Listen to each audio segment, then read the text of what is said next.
UPA में GDP growth था 6.8 average.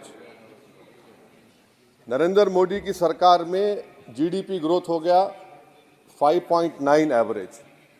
इसका जिम्मेदार चीन है या पाकिस्तान है, बता दीजिए। Fiscal deficit as percentage of GDP, fiscal deficit as percentage of GDP sir, वो था 4.7 यूपीए के टाइम पर।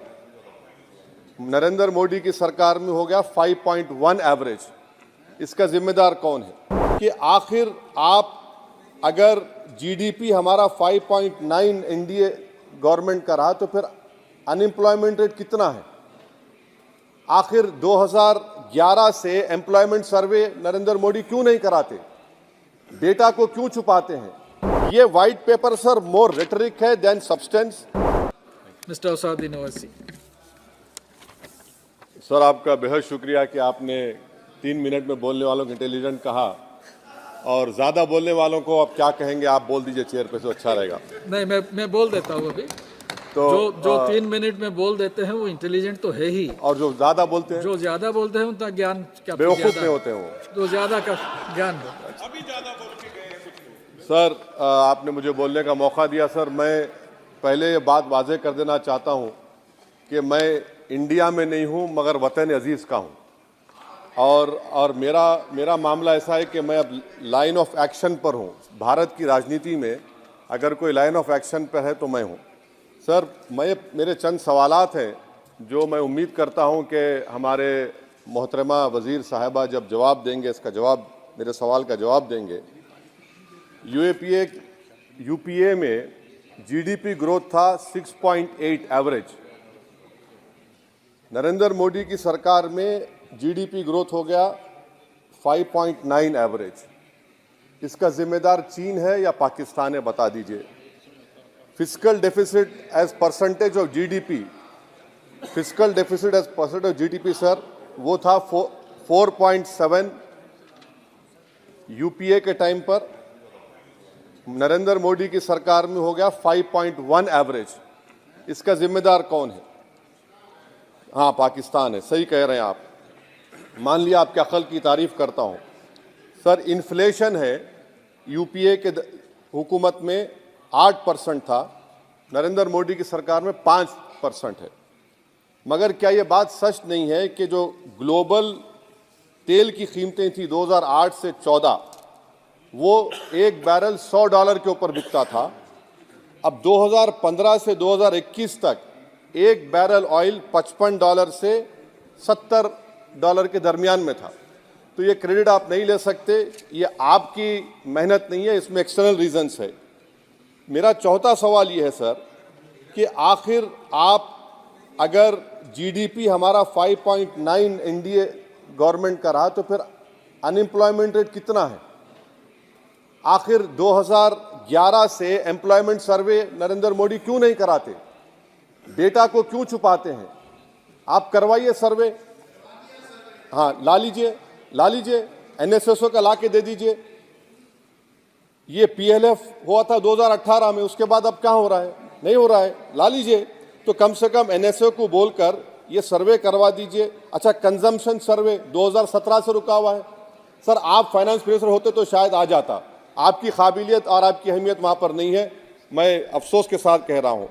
सर, दूसरी बात, मेरा चौथा सवाल ये है कि 2005 में डॉलर था 43 रुपीस, 43 रुपये। 2014 में हुआ 83 रुपये। अब मैं इतने माहिर तो नहीं हूँ इकोनॉमी में, मेरा मोटा मोटा सवाल है, अब डॉलर है 83 रुपये। ये कौन जिम्मेदार है इसका सर? 83 रुपये क्यों हो गया डॉलर? माने नेट इंक्रीज जो है वो 23 रुपये का है। तो अब ये डिमांड इतना डॉलर का क्यों है? इसका जिम्मेदार कौन है? इसका जवाब शायद मोहतरमा देंगी। अच्छा सर, आप देखिए फॉरेन करेंसी रिजर्व्स बोलते हैं 2011 में, बिल्कुल सही है, 294 बिलियन डॉलर था। 2013 तक वो 256 बिलियन हो गया। अब मैं व्हाइट पेपर आप पढ़ेंगे, new channel open by RBI. Number क्या है भाई? नंबर तो बता दीजिए। New channel open by RBI, number ही नहीं मालूम होता है। अच्छा सर, एक और सवाल मेरा है हेल्थ एक्सपेंडिचर फ्रॉम पॉकेट, ठीक है, 2005 में 69% था, 2014 में 64.2 हो गया। तो अब का नंबर क्या है बताइए ना, आपके दौर में क्या नंबर है? वो नंबर नहीं बता, मेडिकल कॉलेज खोल दिए, नंबर क्या है खर्चे का? तो ये जो व्हाइट पेपर है, एटलीस्ट 2020 का डेटा दे दो आप। ये white paper sir more rhetoric है देन सब्सटेंस। डिमोनेटाइजेशन की बात ही नहीं कर रहे, डिमोनेटाइजेशन तो बर्बाद कर दिया देश के गरीबों को, इसका जिक्र ही नहीं करेंगे, वो तो मास्टर स्ट्रोक था आपका, मगर बर्बाद हो गए। सर मैं कंक्लूजन में, क्योंकि आपने अक्लमंद कहा है मुझे कम टाइम में बोलने वालों को, तो मैं सरकार से आपके जरिए से मुतालबा करता हूं कि एक व्हाइट पेपर ये निकालिए कि 2014 में 1 लाख के मॉब लिंचिंग से 2024 तक कितने मुसलमानों का मॉब लिंचिंग हुआ, कितने घर बुलडोजर तोड़े गए। सर मैं खत्म कर रहा हूं, सर खत्म कर रहा हूं।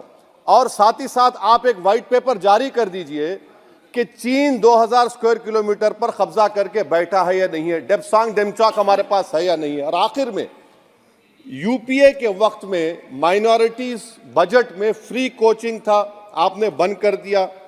मौलाना आज़ाद फाउंडेशन आपने बंद कर दिया, मौलाना आज़ाद फेलोशिप आपने बंद कर दिया। फाउंडेशन तो 9, 10, 12 माइनॉरिटीज के बच्चों को स्कॉलरशिप मिलते थे, प्री मैट्रिक स्कॉलरशिप आपने 9th क्लास से उसको रेस्ट्रिक्ट कर दिया, हो गया। ये सर मैं खत्म कर रहा हूं सर। तो मदरसा एजुकेशन आपने खत्म कर दिया, ये क्यों किया आपने भाई? हद तो ये होगी कि आपके पास 2014 में एक मुस्लिम वजीर था, अब तो एक भी नहीं है, एक भी नहीं है। अजीब है मामला।